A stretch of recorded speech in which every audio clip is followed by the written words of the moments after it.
Me avisan allá. Bien. Amados, Dios les bendiga. Vamos nosotros en esta mañana a continuar lo que es la membresía de la iglesia local. El tema que vamos a tocar hoy, mis hermanos, en su momento ya hemos visto algunas cosas, pero es necesario para que quede plasmado en las presentaciones y en la enseñanza, porque ustedes saben que habrá otros hermanos que vendrán a la iglesia y deben conocer sobre esto. El tema es la disciplina de la iglesia local. La disciplina de la iglesia local. Entonces vamos a prepararnos. Déjenme ocultar esta barrita para que no esté molestando. Ya saben, por favor, los chicos, si se levantan, por favor, traten de no distraer. No está bueno que conversen tampoco entre ellos porque el murmullo nos puede distraer. Aquí está la membresía, lo que estamos viendo. Estamos ahorita en la parte de la doctrina de la iglesia. Y lo que vamos a tratar hoy es la disciplina de la iglesia local. Bien. Hayamos nosotros mencionado con respecto a la disciplina de la iglesia local.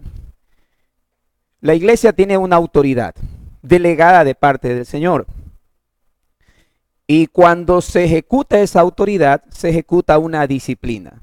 Recordemos que no debemos pensar en disciplina, en el latigazo o en el palo, no, nada de eso. La disciplina puede ser instructiva, es decir, en este momento que yo voy a enseñar, va a haber una instrucción que va a corregir la vida de cada uno de nosotros. Pero también puede ser disciplina correctiva, que es lo que ustedes conocen, muchos de ustedes conocen el proceso de Mateo 18, llegar a una instancia en que la corrección se hace pública, donde interviene la iglesia. Perfecto, pero quiero tocar algunos puntos que me han llamado mucho la atención y que van a ser importantes para nosotros, y los voy a dividir en 4 puntos. La autoridad detrás del poder. ¿Qué autoridad se encuentra detrás de la disciplina? El alcance de esa autoridad, que se relaciona con lo que vimos la vez pasada, con el alcance de su gobierno. Las obligaciones de los miembros y como 4 punto, la aplicación de la disciplina. Amén. Vamos a pedir dirección al Señor y sabiduría. Padre, gracias te damos por este tiempo, Señor. En este momento queremos profundizar en tu palabra y en este tema, Señor, que a veces es tan controversial, de la disciplina de la iglesia local. Señor, danos sabiduría para poder entender tu palabra. Permíteme explicarla con claridad, Señor. Gracias te doy, Padre Dios Todopoderoso. Amén y amén. Vamos con el primer punto, entonces. La autoridad detrás del poder. Bien. ¿Quién está detrás de esa autoridad? Ya algo de esto vimos en el gobierno. Vamos a refrescar algunas cosas, otras cosas las vamos a enfatizar. Jesús no hablaba por cuenta propia. Voy a poner algunos ejemplos de la misma palabra de Dios para que ustedes se den cuenta.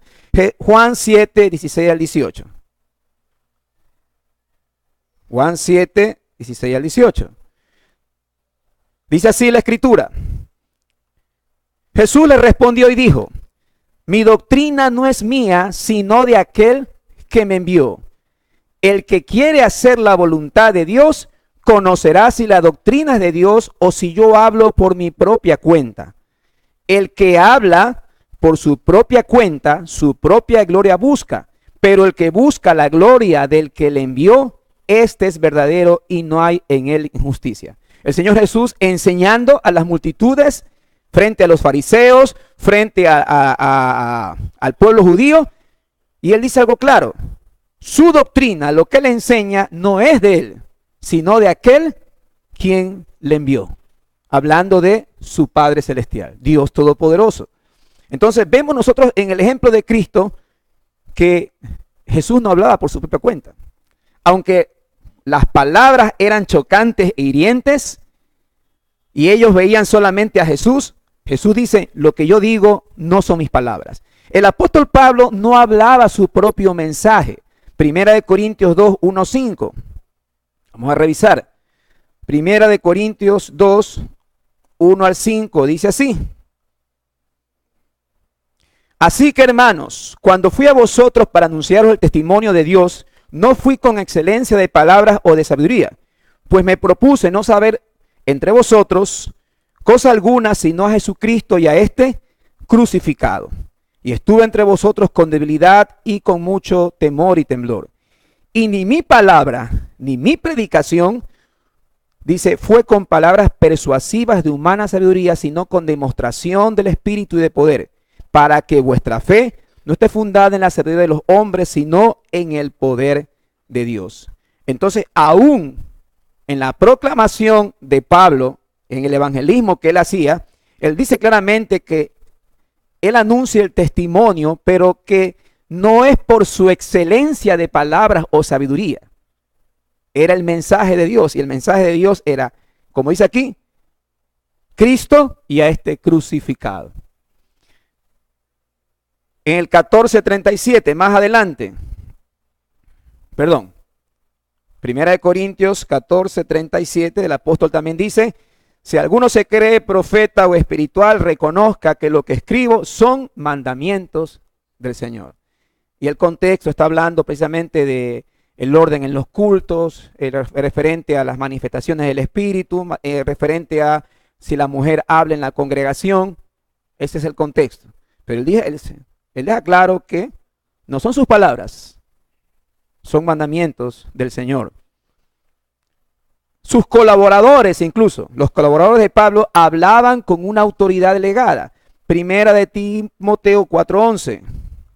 Primera de Timoteo 4:11 dice, esto manda y enseña.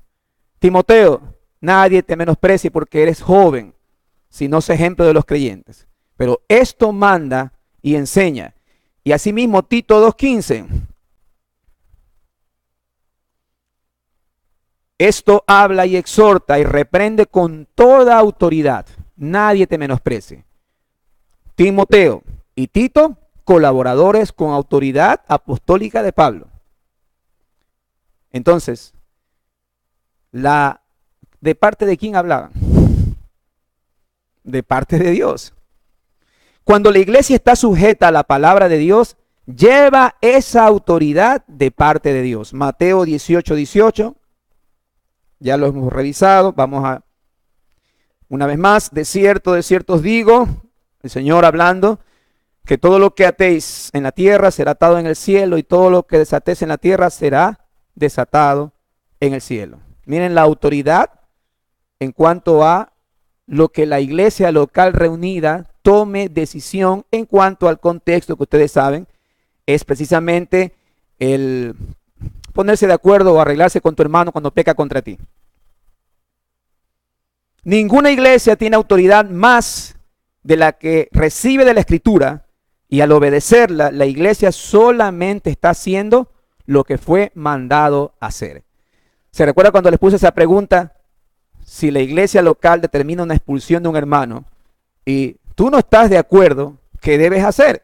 No se trata de unirte a la mayoría, porque si la iglesia local está reunida bajo parámetros bíblicos y toman una decisión, entonces, aunque a veces a mí, pues, imaginemos que puede ser hasta un familiar de uno, ¿no? Y no me parezca, yo debo sujetarme porque hay una autoridad delegada a la iglesia local. Entonces, la iglesia solo está haciendo lo que es mandado a hacer. A veces las personas cuando desconocen esto, enseguida le dicen, lo votó el pastor. El pastor fue que lo votó. Él lo expulsó. Y no estamos hablando de eso. Si conocemos un poco más la Escritura y ha habido un proceso bíblico, como Dios manda, como lo enseña la palabra de Dios, la decisión detrás de la iglesia es quién mismo está tomando esa decisión. Es Dios mismo. Es el Señor.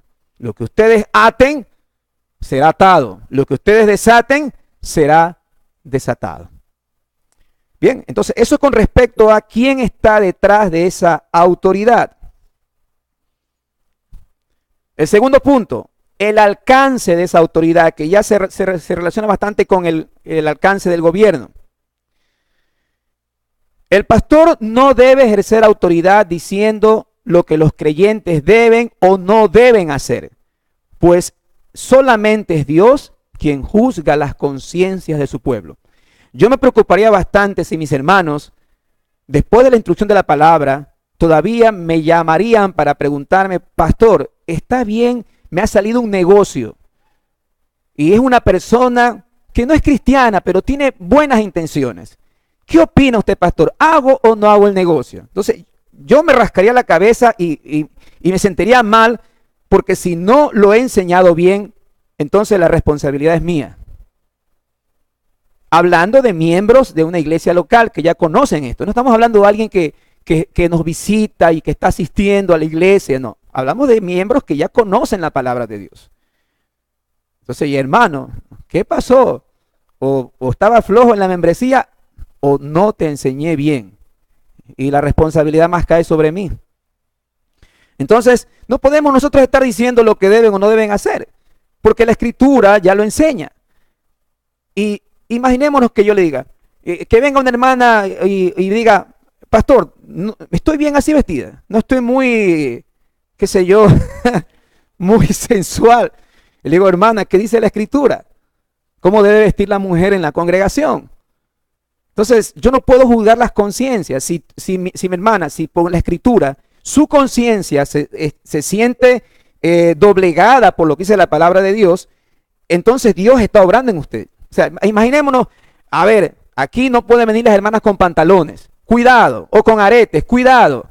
Eso no, yo no puedo hacer eso. ¿Sí se da cuenta? No puedo hacer eso. Eso no, la Biblia no me autoriza a mí para eso. No me enseña que yo deba enseñar eso. No sé si me estoy haciendo entender. Es Dios quien juzga las conciencias de su pueblo. Dios es quien establece límites donde opera esa autoridad. La iglesia juzga el hecho en sí y no las conciencias de los creyentes. Esto es muy importante. Yo puedo decirle a una hermana, a un hermano, ¿sabes qué?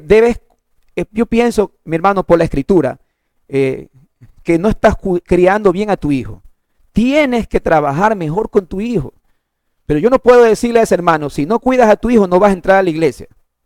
O vas a salir de la membresía. Yo no puedo hacer eso. Mi responsabilidad es instruirlo para que él, por la palabra de Dios, sea enseñado a la forma como deben ser sus hijos corregidos. Si su hijo ya pasa los límites de esa autoridad, ahí es diferente. ¿Sí me entiende? Si ya es su pecado, como dice aquí, la iglesia juzga el hecho en sí y no las conciencias de los creyentes. Primera de Corintios 5, 9, 11.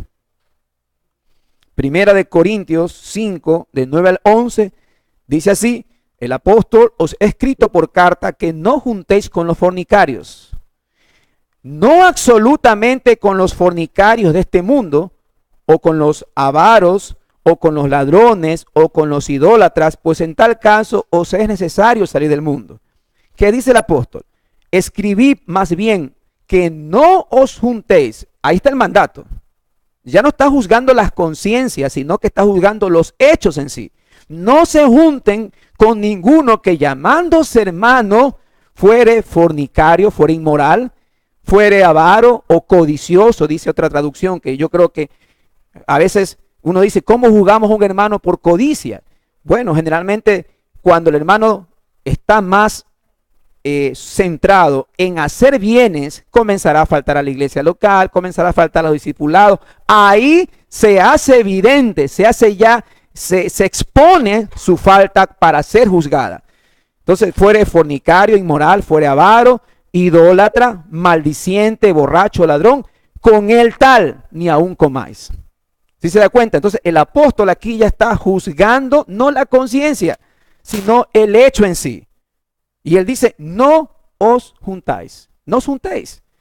Entonces, si alguno todavía por lazos de amistad se junta a personas que ya han sido expuestos por la congregación como fornicarios, como inmorales, alguien que persiste en un pecado de adulterio, alguien que persiste en un pecado de fornicación y la iglesia ya lo ha reconocido y ha habido un proceso de disciplina, pero todavía los lazos de amistad, que es mi amigo, que es mi compañero, que lo quiero mucho, que Dios nos ha mandado a amar, pero ya está por la iglesia identificado. El apóstol dice claramente, y está el mandamiento ahí, no os juntéis. Y Dios es sabio porque lo hace. Si pudiéramos trabajar en el contexto, pero obviamente solamente lo voy a mencionar. Dice claramente, no se junten. No se junten. A veces ignoramos esto.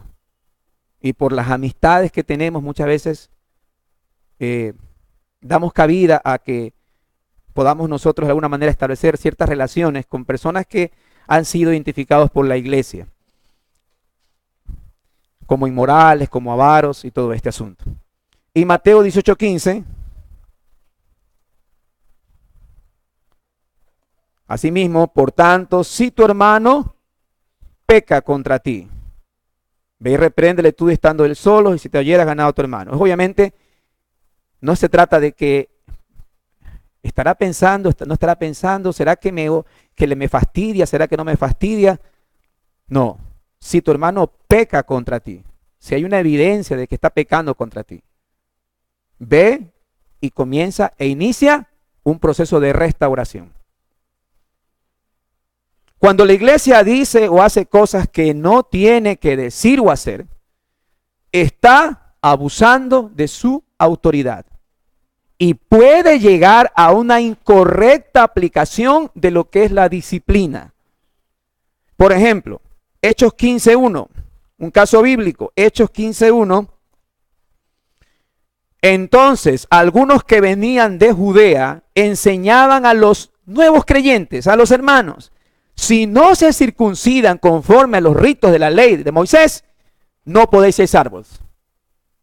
Entonces, si se da cuenta, tenemos aquí un asunto y todo el contexto nos habla de un concilio, la primera reunión de maestros y apóstoles en Jerusalén para tratar precisamente este asunto que estaba causando problemas en la iglesia local. ¿Por qué? Porque se estaba tomando la iglesia una autoridad que no le ha sido delegada, no le ha sido enviada. Ahorita nadie va a decir, hermano, usted se circuncidó. Nadie va a decir eso. Pero pensemos tal vez en algo más actual. Pensemos tal vez, qué sé yo, en el asunto este del diezmo, o el asunto a veces de pactar y decretar. Eso no está en la palabra de Dios. No hay nada que la Escritura avale, que nosotros tenemos que pactar con Dios para que Él, por un pacto, nos tenga que responder. Entonces la iglesia está enseñando algo que es diferente a lo que la Escritura dice. Y eso puede terminar en una aplicación incorrecta de la disciplina. Los hermanos no están diezmando como se debe. Así que y se los expone públicamente y comienza, y ahí es que vienen las divisiones, los destrozos en la iglesia, los corazones rotos, precisamente por una aplicación incorrecta de una disciplina. ¿Pero por qué? ¿Dónde empieza todo? Cuando la iglesia, como les pongo aquí, dice o hace cosas que no tiene que hacer o decir. Está abusando de su autoridad. Bien, entonces, eso es para tener una idea, mis hermanos, de lo que es el alcance de la autoridad, que como les decía, se relaciona bastante con el alcance del gobierno. Siguiente punto, vamos al siguiente punto, el número 3. Tenemos que tomar en cuenta también las obligaciones de los miembros. Y aquí vamos a ayudarnos ya con el capítulo de la 26, el verso 12 de la Confesión Bautista de Fe, ¿no? Voy a ponerlo aquí para recordar qué es lo que decía el capítulo 26, verso 12. Todos los creyentes están obligados a unirse a iglesias locales cuando y donde tengan oportunidad de hacerlo. Si la confesión está hablando de que hay una obligación, mi hermano, acuérdense que la confesión no es autoridad en sí por lo que escribe, sino por que proviene de la Escritura. Y ustedes saben los pasajes de Hebreos con respecto a no dejar de congregarse como algunos tienen por costumbre. Y ya vamos a examinar ese caso especialmente. Entonces dice, están obligados a unirse a iglesias locales cuando y donde tengan oportunidad de hacerlo. Asimismo, todos aquellos que son admitidos a los privilegios de una iglesia, esto es importante, están sujetos a la disciplina y el gobierno de la misma conforme a la norma de Cristo. Recordemos que estamos hablando de quiénes, de los miembros de una iglesia local. Aquí ese es el punto que yo hago énfasis. La confesión en este verso expone que los creyentes tienen dos obligaciones importantes: reunirse en iglesias locales y estar sujetos a su disciplina y gobierno. Un miembro de una iglesia local que qué sé yo, no esté de acuerdo con la disciplina que posiblemente se le esté aplicando, entonces no se da a entender que no conoce bien sus responsabilidades como miembro. Quiero que entienda que cada uno de nosotros, mire que me incluyo, quien le habla como pastor de esta iglesia local, entonces yo también debo saber que si salgo de las normas que Dios me ha limitado como pastor, yo mismo, debo entender eso, dispuesto a sujetarme a la disciplina de la iglesia. ¿Sí se da cuenta?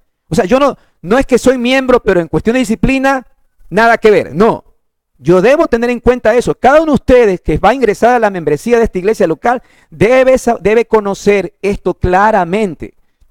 La iglesia no es un club social. Lo que pasa es que en un club social, mientras uno pague la membresía, no hay problema. No importa cómo vivas. No importa si eres adúltero, si eres fornicario, si eres borracho, pero perteneces al club. La iglesia no es un club social. La iglesia tampoco es un centro de predicación, donde solamente es la elocuencia y el conocimiento de la palabra. No, la iglesia es una sociedad dedicada a enseñar a los hombres y mujeres, estoy hablando de eso, a observar todo lo que Cristo ordenó. Y esto incluye responsabilidad mutua entre nosotros como creyentes. Primera de Tesalonicenses 5:14. Dice así: también os rogamos, dice el apóstol Pablo, os rogamos, hermanos, ¿a quién está hablando? A la iglesia, que amonestéis a los ociosos, que alentéis a los de poco ánimo, que sostengáis a los débiles, pero hermanos, sean pacientes para con todos. ¿Sí se da cuenta? Cada uno está consciente. A veces uno no se da cuenta, mi hermano. A veces por las responsabilidades o por las cosas que tiene que hacer, muchas veces estamos tan metidos en las cosas de esta vida que se nos olvidó o llegamos tarde al discipulado. O se nos cruzó una actividad el domingo. Oiga, no hay nada más importante que la reunión con su iglesia local el primer día de la semana. Y usted sabe que eso está en la Escritura y en su momento, como estamos estudiando la confesión de fe, llegaremos a algún momento a estudiar ese pasaje. El primer día de la semana la iglesia. O sea, la prioridad, mi hermano, es reunirse con su iglesia local. Sencillamente sentarse y hacer acto de presencia. No, reunirse y tener comunión con su iglesia local. Y vamos a ver esto de las metáforas de la iglesia local. Una de ellas es la familia de Dios, que Dios la mira como un edificio, la ve también como una familia. ¿Usted cómo tiene a su familia? ¿Es una prioridad su familia? ¿O usted deja a su familia en segundo plano? Asimismo, la familia dentro de la casa de Dios es una prioridad. No puede haber algo, no, que apareció alguien a última hora y tengo que quedarme en la casa. O sea, me está dando a entender entonces que Dios está por debajo de esa prioridad. Yo soy consciente también, mis hermanos, porque una vez no vine al culto el domingo. ¿Por qué razón? Porque tuve que operarme de la vesícula. Pero eso para mí era, yo quería salir volando el domingo de esa clínica. Y ya quería estar ahí aunque sea sentado. Pero los doctores y mi esposa se interpusieron. Entonces, hay momentos en que la salud o tal vez algo, la muerte de un familiar, ¿no? A veces incluso el trabajo mismo lo mandan el domingo. Pero una cosa es que te quiten un domingo y otra cosa es que te quiten todo tu tiempo con Dios. Un trabajo el domingo y la otra semana el domingo. Y ya tenemos solamente que vienes una vez al mes. Y luego vienes una vez cada 2 meses. Y luego te desapareces. Porque aunque, como siempre les he dicho, aunque ganes 3,000, 4,000 y 5,000 dólares, ¿puede eso compararse con tu vida espiritual con Dios? ¿De qué te sirve tener 5,000 dólares de ganancia en tu sueldo si te estás apartando de lo espiritual? Si no hay una alarma en ti que te dice cuidado, cuidado, Dios es primero, Dios está por encima de todo. Si no hay una alarma en ti ahí, habrá un hermano que te amoneste. Pero si aún así, tras la amonestación y tras lo que Dios pueda poner en nuestro corazón, no existe esa alarma, mi hermano, posiblemente A lo mejor lo que has tenido es una rutina religiosa y a lo mejor no has nacido de nuevo todavía. Entonces, cada uno debe estar consciente que puede recibir la amonestación. A veces uno no se da cuenta y gracias, mi hermano. No te vas a poner bravo con él. Y si es tu pastor, peor aún, no te vas a poner bravo con tu pastor. Yo sí tengo que amonestarlo, mi hermano. No lo digo yo. Su palabra lo enseña. Así es que debe de hacerse. No, o sea, lo que pasa es que la gente ya me ve la cara a mí y ya es el pastor. O si es un hermano que te lo dice, el hermano metido viene a decirme lo que tengo que hacer. No, no es así, no se trata de eso. Es nuestra responsabilidad como hermanos en la iglesia amonestarnos. ¿Sabes qué? Te veo muy flojo en las cosas del Señor. Gracias, mi hermano, gracias por decírmelo. Voy a tratar de mejorar. Voy a hacerlo en el amor del Señor. Gracias por alentarme. Gracias por sostenerme en mi debilidad. La verdad que he estado pasando problemas y necesitaba a alguien que me ayude en oración. Si te das cuenta cómo funciona el asunto de la iglesia local. La iglesia debe ejercer cierta autoridad o disciplina sobre sus miembros para llevarlos a la observancia de los mandatos de Cristo. ¿El propósito de este cuál es? Que crezcamos todos en la misma medida, en una unidad de fe y de conocimiento. Y el contexto abajo dice de Efesios, que lo estoy citando así, fuera del libreto, es precisamente de no estar llevados por cualquier viento de doctrina. Es decir, cumpliendo la observancia de los mandatos de Cristo. Aquí está incluida la amonestación personal, la amonestación pública y en última instancia, si el pecador no se arrepiente, la excomunión. Los miembros de la iglesia local están sujetos a esto.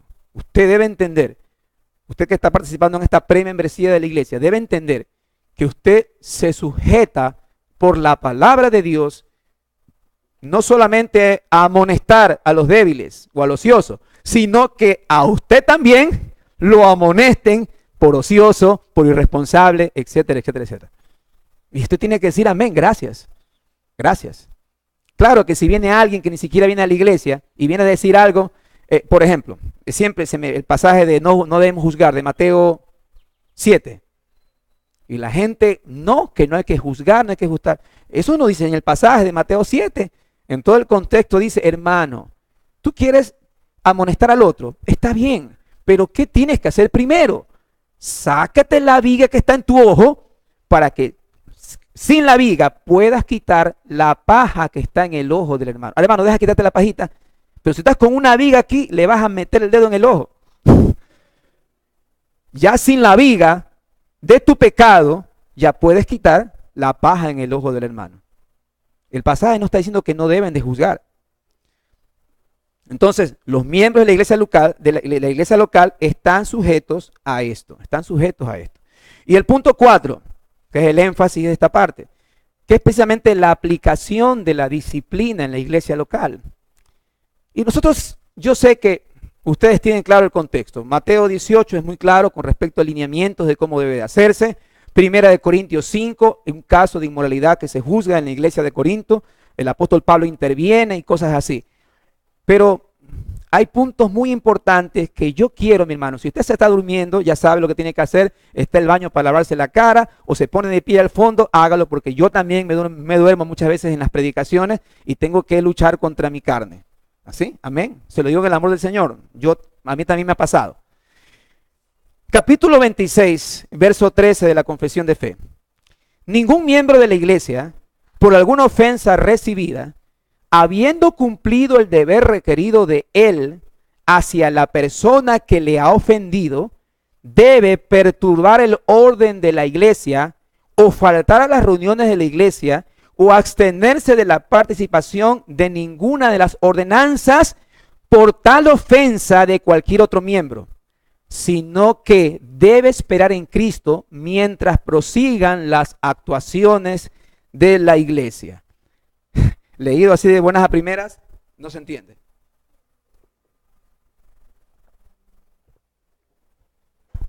A mí me costó 3 días entenderlo. Entenderlo con detalle. Incluso poner ejemplos para que podamos ver. Tal como lo expresó el hermano Luis en el discipulado.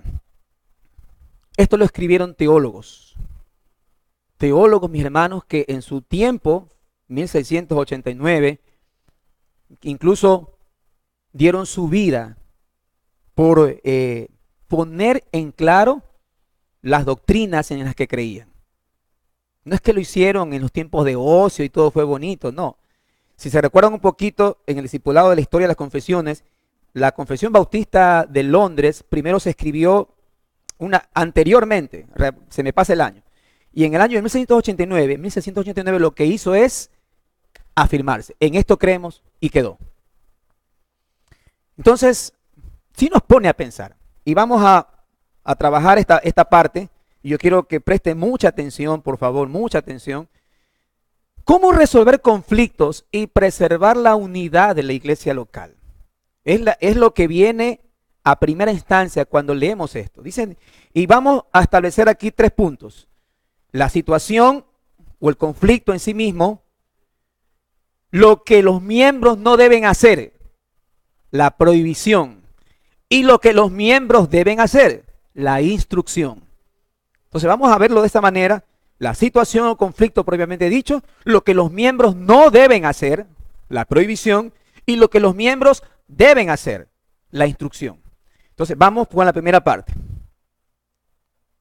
Obviamente, cuando hablamos de un conflicto o una situación que se está presentando, siempre hay ofendidos y ofensores. Puede ser uno, pueden ser varios, y aunque usted no lo crea, detrás de uno generalmente hay muchos más que están ahí tapiñados, solapados, viendo cómo se desarrolla todo.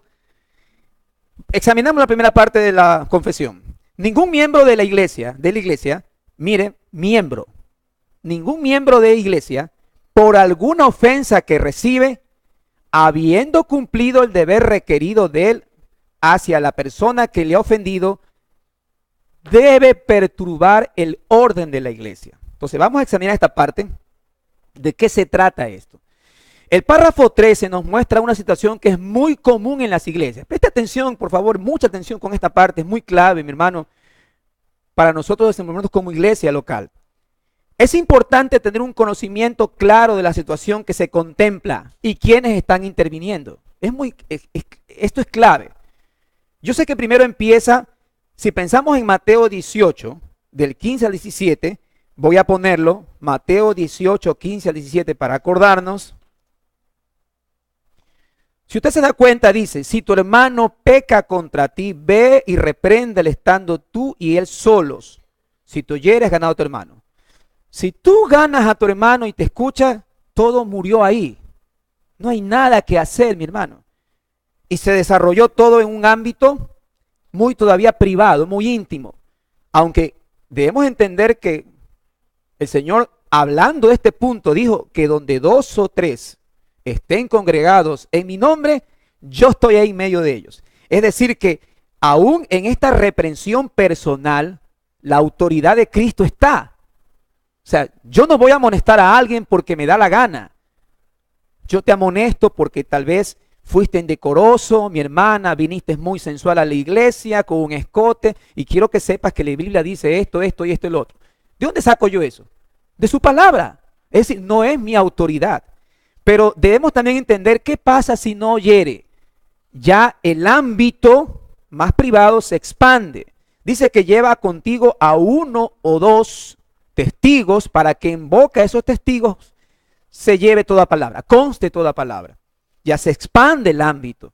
Si no lo oyere a ellos, dilo a la iglesia, y si no oyere a la iglesia, tenle por gentil y publicado. Pasa luego al ámbito de la iglesia y luego llega la excomunión o la expulsión.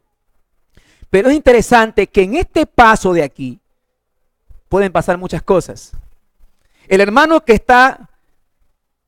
se sintió ofendido y están los testigos y el hermano dice, sí hermano, discúlpame, te pido perdón y esto que lo otro y lo otro. Pero el que recibió la ofensa dice, de los dientes para afuera me está pidiendo perdón. Y los líderes saben cómo es la situación y no dicen nada. Y le acepta la disculpa, pero queda algo en el corazón. Entonces, eso es lo que habla la confesión. Dice, en lo que vimos, ¿no? Después de llevarse el proceso debido, queda una insatisfacción. Es importante conocer la situación. Pero generalmente, como les acabé de explicar, en este proceso el ofendido no está satisfecho con el arrepentimiento del ofensor. Tampoco está satisfecho con la intervención de la iglesia. No está satisfecho. Yo quería que hagan algo más, yo quería que pase esto, y a lo mejor esta persona necesita decirle a alguien y le dice a la esposa o al esposo o al familiar. ¿Y usted se da cuenta de lo que comienza a pasar ahí? Debemos entender que las personas involucradas son miembros formales. Está claro, eso es importante. No podemos nosotros, ya en un proceso de membresía bíblica, amonestar al que entra por la puerta. No sé si me hago entender. Al que se sienta un domingo y ya el hermano pasa un mes y el hermano ya recibe una disciplina eclesiástica. No, estamos hablando de miembros. Debemos entender que las personas son miembros formales. Debemos entender también que la iglesia está siendo dirigida fielmente bajo la palabra de Dios, con pastores fieles, pero no olvide, por favor, que son falibles. ¿Sí se da cuenta de eso? Es una iglesia bíblica, una iglesia que se preocupa por la palabra de Dios, una iglesia donde el pastor ha sido bíblicamente ordenado, una iglesia que está estudiando y se está preparando para muchas cosas, discipulado y todo eso. Es una iglesia que tiene una sana enseñanza de la palabra.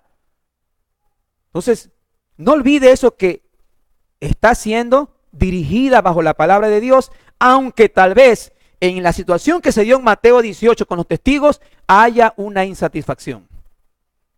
Haya algo que quedó. La pregunta es, ¿qué se hace ahí? ¿Cómo se obra ahí? Vamos al siguiente paso para esto. Lo que los miembros no deben hacer. Y luego pongo un ejemplo, 3 ejemplos que traje de la palabra de Dios para poderlo entender más. Retomo la confesión, el verso. Ningún miembro debe perturbar el orden de la iglesia o faltar a las reuniones de la iglesia o abstenerse de la participación de ninguna de las ordenanzas por la ofensa que recibe de otro miembro. Eso es lo que se llama la prohibición. ¿Estás insatisfecho? ¿Quedó en tu corazón algo sembrado? Pues dice que no se debe perturbar el orden de la iglesia. La prohibición reguladora informa a tales miembros de la iglesia lo que no deben hacer. La prohibición de la confesión es que no debe haber anarquía ni revolución contra la disciplina instructiva y correctiva de la iglesia local. Yo recuerdo hace años cuando comenzamos nosotros como iglesia a tocar un punto muy clave que era precisamente la disciplina y la amonestación. En una iglesia que no estaba acostumbrada a escuchar más que mensajes motivacionales y humanistas. A mí me decían, pastor, ya, párele, van 2 meses y medio de disciplina eclesiástica. Le digo, no, tranquilo, todavía no ha terminado el pensum de disciplina. Todavía falta. Entonces, ¿y cómo puede ser posible que no? Que ahora están hablando mucho y que de esto, de aquí, que no pueden hablar del amor y que bla, bla, bla, bla, bla. ¿Qué comienza a ver ahí? Por eso pongo claro, puede ser disciplina instructiva, como puede ser también disciplina correctiva. El caso de alguien que se quedó insatisfecho y comienza, y no puede haber una anarquía, no puede haber una revolución contra la iglesia local. Primera de Corintios 1, 11 al 13. El apóstol Pablo llega a la iglesia de Corinto y después de presentarse y hablar, les dice, hermanos, he sido informado por ¿quiénes? Hey, son chismosos los de Cloé, ¿no? Estos son los ojos secos de la iglesia. No, mis hermanos, aquí no hay ojos secos. Aquí no hay, aquí hay un hermano que lo ama y lo quiere y si le amonesta o le informa al pastor, es por algo. Yo creo que los de Cloé tienen que haber hablado con los hermanos de Corintio ya y ni caso les hicieron. Porque para que lleven el caso al apóstol Pablo es porque necesitaban realmente ver que la iglesia local a la que ellos amaban estaba completamente dividida. Versículo 12 dice, ¿qué es lo que Pablo recibió como información de los de Cloé? Que hay entre vosotros, versículo 11, perdón, que hay entre vosotros contiendas. Versículo 12. Quiero decir que cada uno de vosotros dice, yo soy de Pablo, y yo soy de Apolos, y yo soy de Pedro, Cefas, y yo soy de Cristo. Y el apóstol le dice, ¿acaso está dividido Cristo? ¿Fue acaso crucificado Cristo por vosotros? Perdón, ¿fue acaso crucificado Pablo por vosotros? ¿O fuiste bautizados en el nombre de Pablo? ¿Sí se da cuenta la amonestación? Pero ¿qué había ya? Había anarquía, había divisiones y había que intervenir. Es decir, ¿qué es lo que no deben hacer los miembros? ¿Qué es lo que no deben hacer esperando un proceso de disciplina? No pueden entrar en anarquía, no pueden perturbar el orden de la iglesia. No debe haber perturbación del orden de la iglesia mediante manifestaciones públicas, murmuraciones, campañas de escritura, campañas de cartas, chismes, y ahí incluimos la parte tecnológica, el WhatsApp. Usted sabe, se mandan y eso le copian al otro y al otro y al otro y al otro. Y tenemos nosotros una anarquía, una división, una revolución. Que es triste, mi hermano, cuando un pastor se debe de parar delante y ver que la iglesia, cada uno mira para su lado. Tito 1, 10 al 11.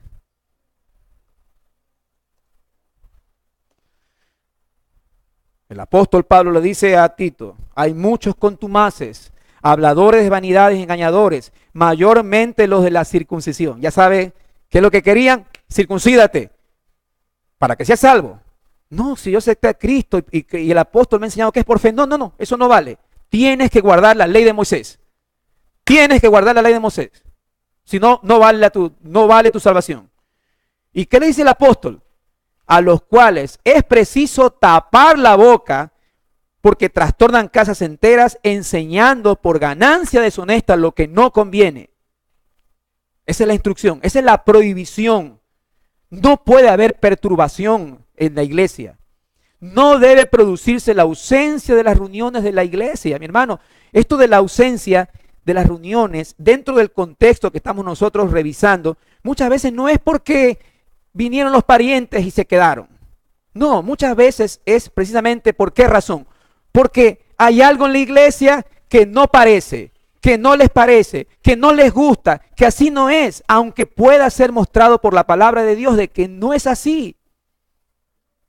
Alguien que recibe amonestación, alguien que me llama la atención porque vengo tarde al discipulado, porque no vengo al culto, porque hago esto y lo otro, entonces ya dejo de venir. De esa manera que estoy mostrando mi insatisfacción.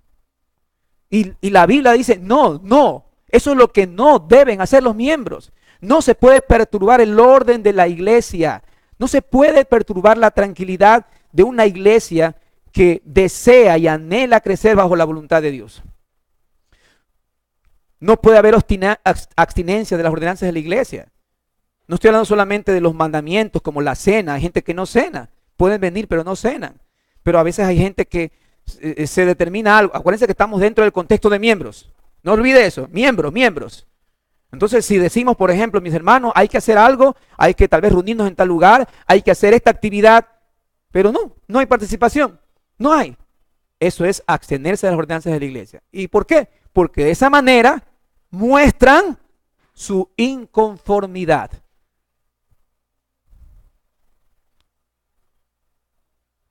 Vamos a pasar al siguiente. Entonces, esto es con respecto a lo que no deben hacer los miembros. ¿Qué es entonces lo que deben hacer los miembros? Esto es la instrucción que se requiere. ¿Qué es lo que se requiere como instrucción? Y ahí dice el final del pasaje de la confesión, sino que debe esperar en Cristo mientras prosigan las actuaciones de la iglesia. Oiga, mi hermano, esta parte es clave. Hay muchos hermanos que no esperan. No, si el pastor no se mueve, así que yo voy a hacerlo porque él es muy lento y no se apresura y yo quiero ya que se exponga esta situación. No puede ser así. Si uno, hermano, si uno que tengo la razón y se encuentra uno que dice, sí, hermano, sí, ya van 2 y luego 3 y 4 y 5 y ya tenemos una anarquía.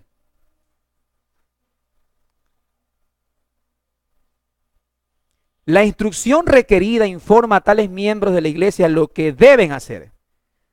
Si se lo han dicho a la iglesia y la iglesia no ha actuado aún, entendamos eso.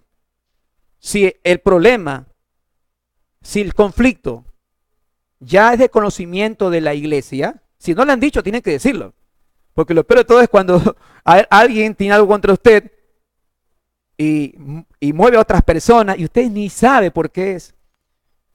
Apartamos de eso, ¿no?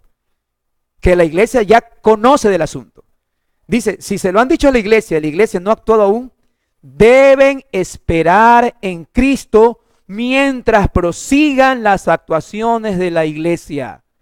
Se debe esperar en el Señor. Los creyentes deben procurar ejercitar ese fruto espiritual que los alejará de hacer una división innecesaria o de abandonar precipitadamente su iglesia local. Créame que mi hermano, que no hay nada tan desesperante como un miembro desesperado, que quiere que ya se hagan las cosas, que no es paciente. Y la palabra de Dios nos lleva a esto. Efesios 4, 1, 6.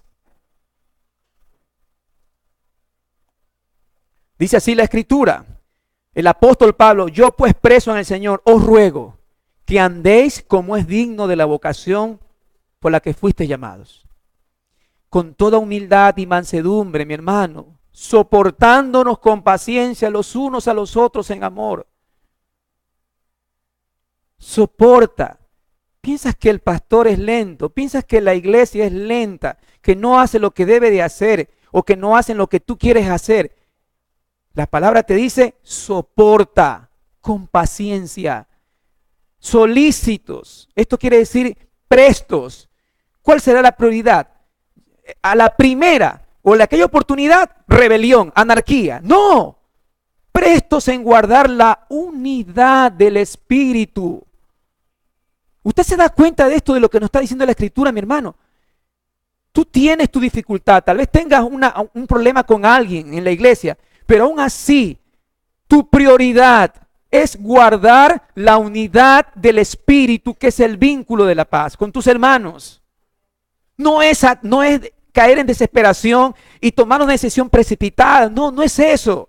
La palabra no nos lleva a eso. Un cuerpo y un espíritu, como fuiste llamados también a una misma esperanza de vuestra vocación, un Señor, una fe, un bautismo, un Dios y Padre de todos, el cual es sobre todos y por todos y en todos. No es una respuesta rápida, porque puedes caer en la parte de tus emociones. Lo peor que puedes hacer es tomar una decisión cuando están conjugadas tus emociones. ¿Qué dice la Escritura? Solícito en guardar la unidad. Solícito en guardar la unidad. Soportándolo. Es que no nos, Señor, dame fuerza, pero pídele, porque esa es la prioridad de la Escritura. Y el otro pasaje, Colosenses 3, 12 al 15.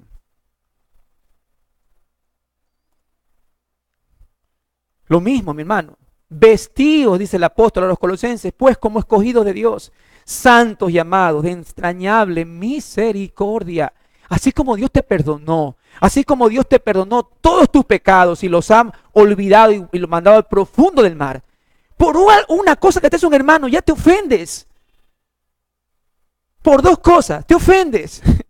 Por 3 cosas, te ofendes. Ya llegas a 7, ya el Señor ha hecho una obra contigo grande.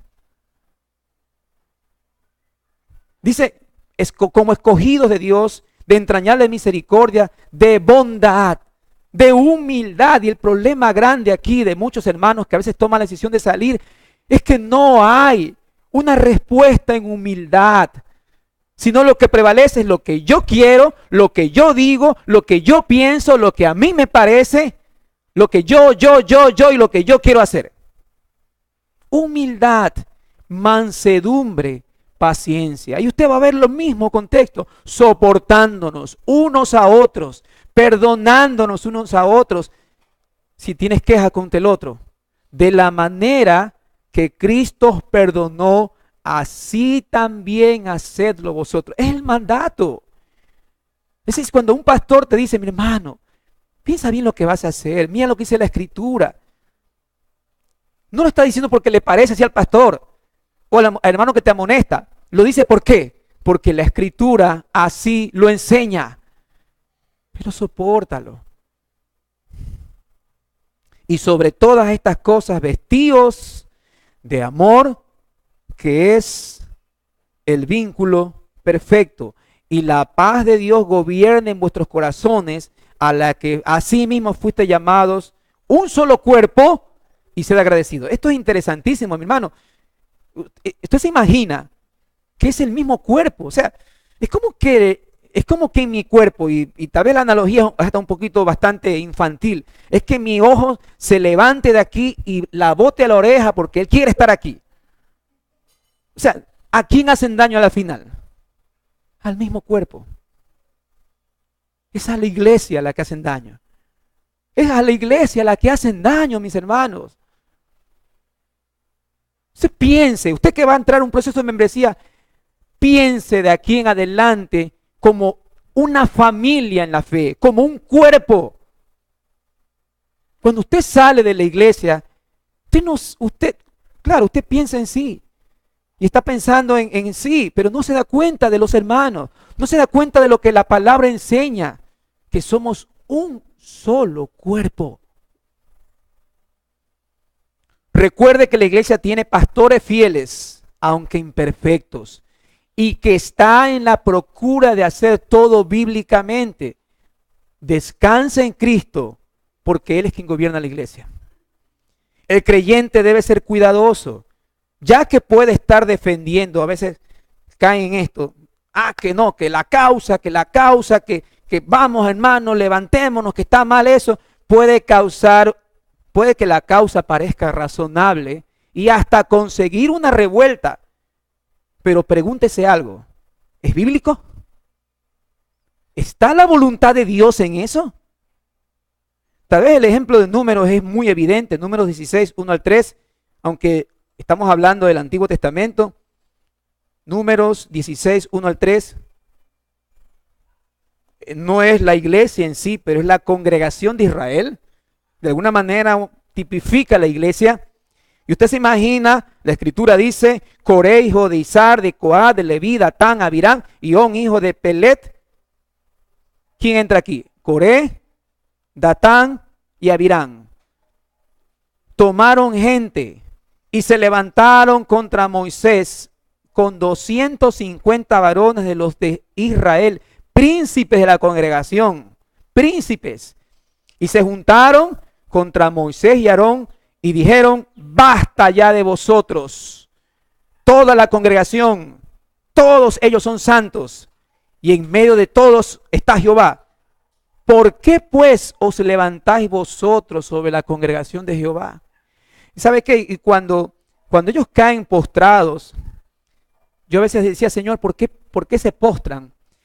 Y yo digo, en una situación así, donde está solamente Moisés y Aarón, y tienen a toda la congregación en contra de ti, yo creo que las piernas flacarían, mi hermano, y yo me voy al piso, porque ¿a quién le puedo pedir socorro y auxilio?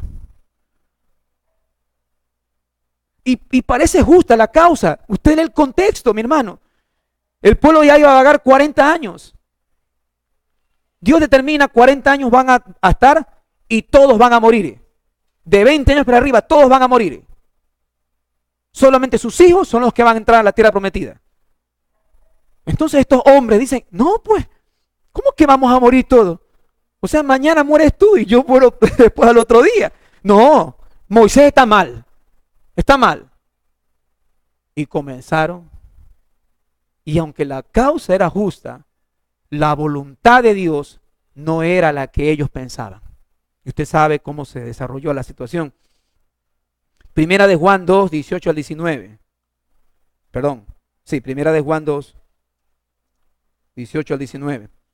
Hijitos, dice el apóstol, ya es el último tiempo, y según vosotros oíste que el anticristo viene, así ahora han surgido muchos anticristos, por eso conocemos que es el último tiempo. Salieron de nosotros, pero no eran de nosotros, porque si hubiesen sido de nosotros, habrían permanecido con nosotros, pero salieron para que se manifieste que no todos son de nosotros. Y tú estás a lo mejor defendiendo una causa porque la iglesia votó al hermano, pero si la iglesia tomó una decisión y tú te pones y reúnes gente y todo, a lo mejor estás en contra de una decisión de Dios de sacar a un falso maestro. Y apoyas al falso maestro y estás ahí ¿Cómo lo pueden votar al hermano si enseñaba bien la palabra? Entonces, puede acontecer esto, que un creyente debe ser cuidadoso y por medio de las palabras de Dios examinar todo. Y finalmente, mi hermano, para que podamos entender esto de aquí, 3 ejemplos que he traído aquí, muy prácticos. Hechos 6, el conflicto, desatención y murmuración de los griegos contra los hebreos en la repartición de víveres. Usted se imagina, ¿no? ¿Cómo habrá sido este asunto? No, que dame, no, que ellos le dan más, no, que esto de aquí, que esto de acá, y eso como la leche, cuando ya la leche no burbujea porque ahora todos compran leche para calentarla en microondas, pero en su tiempo, problemas. La prohibición reguladora, no es justo, no puse los versículos, ustedes los podré buscar, no es justo que nosotros dejemos la palabra de Dios para servir las mesas. No es justo. Los apóstoles, ¿qué es la instrucción? Busquen varones a quienes encarguemos de este trabajo. ¿Y el asunto cómo quedó? Nos queda a nosotros como un modelo. ¿Sí se da cuenta? Resolver un conflicto. ¿Sí se da cuenta? Podía convertirse en una situación difícil. Hechos 15. Se reúne la iglesia. ¿Cuál era el conflicto? Hay que circuncidarse conforme al rito de Moisés para ser salvos. Y eso dividió a la iglesia. Y usted va a ver las cartas, incluso de Pablo, después, en Gálatas persistía el mismo conflicto. Los famosos judaizantes. La prohibición reguladora. ¿Por qué tentáis a Dios poniendo sobre la cerviz de los discípulos un yugo que nosotros no hemos podido llevar? ¿Por qué tientan a Dios? Y la instrucción requerida. Creemos por la gracia del Señor Jesús que somos salvos. No debe circuncidarse a los gentiles que se conviertan a Dios. Y eso usted lo ve al final de Hechos 15 está. ¿Cuál fue la instrucción? No los circunciden. Tú eres judío, circuncídate tú, pero no le exijas a ellos que se circunciden. La gracia, la salvación viene por creer en Jesús. Segunda de Corintios 6:14, te conoce, asociaciones mixtas, el famoso yugo desigual, cristianos asociados con inconversos, se expande a trabajo, se expande a negocios, se expande a relaciones laborales, a matrimonios también, y empiezan con el noviazgo famoso. La prohibición reguladora, no unáis en yugo desigual con los incrédulos.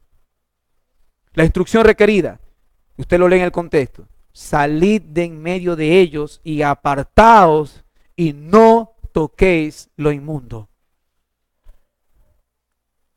Esto, mi hermano, puede evitarnos muchos conflictos como una iglesia local, con miembros locales definidos, que conocen sus responsabilidades, que saben que tienen responsabilidades con su iglesia local y que están dispuestos incluso a sujetarse a una disciplina si es necesario.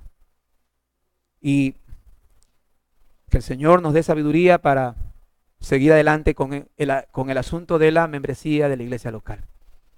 Vamos orando. Bendito Padre Celestial, yo te doy gracias, Señor, por la instrucción de tu palabra.